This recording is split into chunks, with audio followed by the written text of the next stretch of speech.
మనం చూస్తూ ఉన్నాం దాదాపు ఈ 9 నెలల కాలంలో కూటమి ప్రభుత్వం అధికారంలోకి వచ్చిన దగ్గర నుంచి రాష్ట్రంలో ఉన్నటువంటి రైతన్నలు నానా ఇబ్బందులు పడతా ఉన్నారు. అప్పులు చేసుకోను ఏదో ఇబ్బందులు పడి వాళ్ళకున్న స్తోమతలో ఏదో ఒక పంట వేసుకున్నటువంటి రైతు పరిస్థితి ఈ రాష్ట్రంలో ఈ రోజున ఎలా ఉందంటే అది ఇక ఎటూ కాలేక ఏమీ కాలేక ఈ ఇబ్బందులు పడలేక ఆత్మహత్యల వరకు కూడా దారితీసేటువంటి పరిస్థితులు కూటమి ప్రభుత్వంలో ఏర్పడ్డటువంటి పరిస్థితులు ఈరోజు రాష్ట్రంలో నెలకొన్నాయని చెప్పి మనం చెప్పొచ్చు. ఎందుకంటే ఈ రోజున మనం చూసినట్టయితే రైతు బాధ మనం వర్ణించలేనటువంటిది. ఈరోజు రైతుకు మనం చూస్తే జగనన్న ప్రభుత్వంలో రైతుకు మిర్చి పండిస్తే ఎంత వచ్చేదండి? 25,000 నుంచి 28,000 వరకు వచ్చేది. ఈ రోజున పరిస్థితి ఏంటి? 10,000 నుంచి 12,000 వరకు వస్తుంది. రైతు పరిస్థితి ఏంటండి? అప్పులు చేసుకొని నానా ఇబ్బందులు పడుతూ పంట వేసుకున్నటువంటి రైతు పరిస్థితి ఏంటి? గతంలో చూసుకున్నట్టయితే జగనన్న ప్రభుత్వంతో పోలిస్తే ఇప్పుడు సగానికన్నా తక్కువ రేటు ఈరోజు రైతుకు అందుతుంది. ఏ పంట వేసుకున్నా సరే నష్టం నష్టం నష్టం.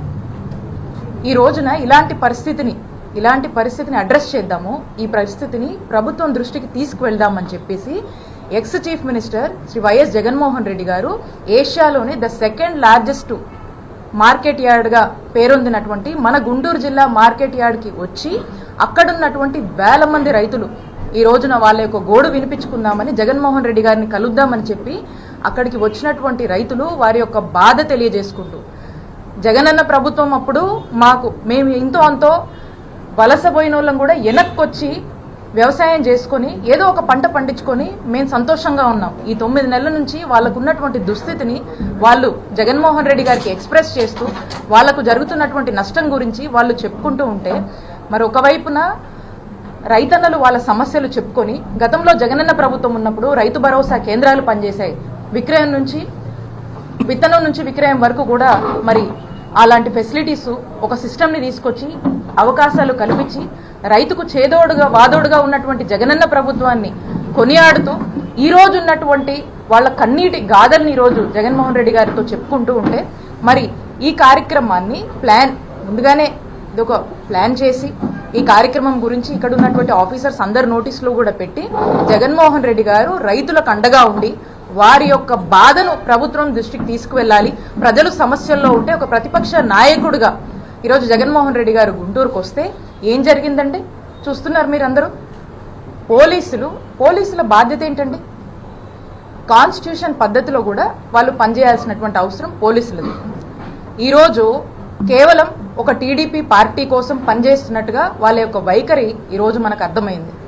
ఈ రోజున ఒక ఎక్స్ చీఫ్ మినిస్టరు దాదాపు 40% కన్నా ఓట్ షేర్ ఉండి ఒక ప్రజాదరణ కలిగినటువంటి అత్యంత ప్రజాదరణ కలిగినటువంటి నాయకుడు ఒక పెద్ద పార్టీని రిప్రజెంట్ చేస్తూ ఈ రోజున గుంటూరుకు వస్తే కనీసము వారి యొక్క Z+ కేటగిరీ సెక్యూరిటీ అంటే ఏదైతే ఒక ప్రైవేట్ సెక్యూరిటీ అతనికి సంబంధించినటువంటి ఒక ఫిజికల్ సెక్యూరిటీ ఏదైతే పోలీసులు మినిమం ఇవ్వాల్సినటువంటి అవసరం బాధ్యత ఉందో అది కూడా ఈరోజు ఇయ్యనటువంటి పరిస్థితి. అలాగే అసలు పోలీస్ కానీ సెక్యూరిటీ కానీ ఎందుకండి? ఎక్కడైనా జనం గుమిగూడితే వాళ్ళని ఒక పద్ధతిలో మెయింటైన్ చేయడానికి ఈ రోజున ఈ సెక్యూరిటీ అనేది అవసరం. లా అండ్ ఆర్డర్ కంట్రోల్లో ఉంచడానికి ఇవన్నీ కూడా మెయింటైన్ చేయడానికి అవసరం. ఒక విఐపి ఈరోజు వచ్చినప్పుడు Z+ కేటగిరీకి సంబంధించినటువంటి సెక్యూరిటీ ఇవ్వాల్సినప్పుడు కనీసం అతని గురించి కానీ ఏదన్నా తొక్కిసలాటనో లేకపోతే ఏదైనా ఇంజురీ జరుగుతేనో లేదా సెక్యూరిటీ లేదని ఈరోజు మా లీడర్కి ఏదైనా హామ్ జరుగుంటే ఎవరిది రెస్పాన్సిబిలిటీ? ఎవరు తీసుకుంటారు ఈ రెస్పాన్సిబిలిటీ? ఇక్కడ ఏమీ లేదు అని చెప్పేసి ఏదైనా జరుగుంటే who is responsible for this? Is this not the responsibility of the police అని మేము ప్రశ్నిస్తా ఉన్నాం. ఈరోజు జరగకూడదు నిన్న జరిగితే స్టాంపేడ్ అని రాస్తారు, మాట్లాడతారు. మరి ఈరోజు ఏమన్నా తొక్కిసలాట జరిగి ప్రజలు ఇబ్బంది పడి ఉంటే ఈరోజు వేల సంఖ్యలో తరలి వచ్చినటువంటి రైతులకు ఏదైనా ఇబ్బంది జరిగి ఉంటే ఏదైనా ఇంజురీస్ జరిగి ఉంటే ఈరోజు ఏం జరిగి ఉండేదండి? దీని బాధ్యత ఎవరు తీసుకుంటారు? I'm asking, it is not the fundamental basic responsibility of the police to react on this? ఎందుకు పోలీస్ వారి యొక్క బాధ్యత తీసుకోలేదు? I demand the SP, DIG గారు, ఐజీ గారు, డీజీపీ గారు, దీని మీద ఎక్స్ప్లెనేషన్ ఇవ్వాలి మీరు. ఎందుకు ఒక ఎక్స్ చీఫ్ మినిస్టర్ ఈరోజు టూర్కి వస్తే, ఒక ముందుగానే ఒక షెడ్యూల్ ఇచ్చి ఒక టూర్కి వస్తే ఎందుకు where you expecting some harm would have to happen to them or some stampede if something would have taken place, who is responsibility? So కాబట్టి నేను అడుగుతా ఉన్నాను, we demand your explanation why they did not provide the security. అలాగనే బందోబస్తు అనేది ఒక అధికార పార్టీకే కాదు కదండి. బందోబస్తు అనేది అన్ని పార్టీస్కి ఇవ్వాలి అకార్డింగ్ టు ద కాన్స్టిట్యూషన్. ఎక్కడైతే జనం వస్తారో, జనం గుమిగుడతారో, వేల సంఖ్యలో జనం వస్తారో వాళ్ళకి ఇవ్వాల్సినటువంటి బాధ్యత ఉంది. ఈరోజు ఆ మినిమం బాధ్యతను కూడా కనీసం వారి యొక్క ఫిజికల్ సంరక్షణ కోసం కూడా, వాళ్ళ యొక్క సెక్యూరిటీ గురించి కూడా ఎందుకు పోలీసులు ఆలోచించలేదు అనే దాని మీద ఒక స్పష్టత ఇవ్వాల్సినటువంటి అవసరం ఉంది. అండ్ అంటా ఉన్నారు ఎన్నికల కోడ్ అని. మీరు చూసినట్టయితే మేము దీనికి లోబడే మా యొక్క కార్యక్రమాన్ని ఈరోజు చేపట్టడం జరిగింది. ఎక్కడా కూడా మేము యాడ్ ప్రెమిసెస్లో ఎక్కడా మైకులు పెట్టలేదు. మేము ప్రెస్ మీట్ కూడా, మీడియా వాళ్ళు అందరూ కూడా వచ్చారు, పొద్దున్న చాలా మంది వచ్చారు ఇక్కడున్న వాళ్ళు. మీరు అందరు కూడా చూస్తే మీడియా మైక్స్ కూడా అవుట్ ఆఫ్ ది యాడ్, అంటే బయట మనం ప్లాన్ చేసుకున్నాం, బయట పెట్టడం జరిగింది.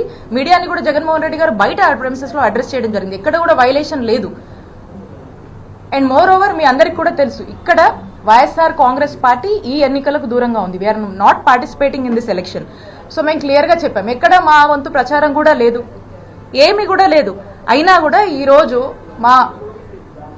మా మాజీ ముఖ్యమంత్రి గారు జగన్మోహన్ రెడ్డి గారు టూర్కు వస్తే మరి ఇంత అలసత్వం వహించినటువంటి పోలీసుల విషయంలో ఖచ్చితంగా మేము దీన్ని న్యాయ పోరాటం చేస్తాము. దీని న్యాయస్థానాన్ని కూడా మేము ఫ్యూచర్లో మేము ఖచ్చితంగా ఆశ్రయిస్తాము.